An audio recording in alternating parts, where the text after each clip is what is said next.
হ্যাঁ, আমি চলে আসলাম কল্পনাপাড় সেই বিল অঞ্চলে। দেখেন শুধু পেঁয়াজ, রসুন, কলা, অনেক রকম ফসল। ভাইয়া কি করছেন? বিষ দিচ্ছি বিষ। বীজ দিলেন? কিসে বীজ দিলেন ভাইয়া? এটা দিলাম পেঁয়াজে। পেঁয়াজে। এই ক্ষেতটা কার? পুঁই গাছের? এটা আমাদের। আপনার? মানে পুঁইয়ের লত বিক্রি করছেন করে, হ্যাঁ এটা কি বিচি রাখছেন? হ্যাঁ বিচি রাখিছি এটা। ও, এই বিচিগুলো আপনার কেমন দামে বিক্রয় হবে? এটা প্যাকড়ি বেচছি 45 কেজি। 45 টাকা।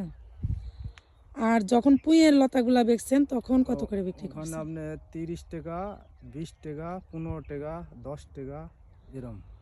ও, তে মানে যখন মানে জমির ক্ষেত উঠে, হ্যাঁ মানে তখন বাজারে বিক্রয় করলে তখন দাম থাকলে কি মুখে হাসি আসে? হ্যাঁ অবশ্যই আসে। ও, কি কি আবাদ করেন আপনি? আমি আবাদ করি আপনার পুঁই, কলমু, আপনার পেঁয়াজ, পেঁয়াজের আল, রসুন, ও, তাহলে তো আপনি মানে লাউ। কৃষির মধ্যে তো ভালো একটা ভাই, তাই হ্যাঁ না?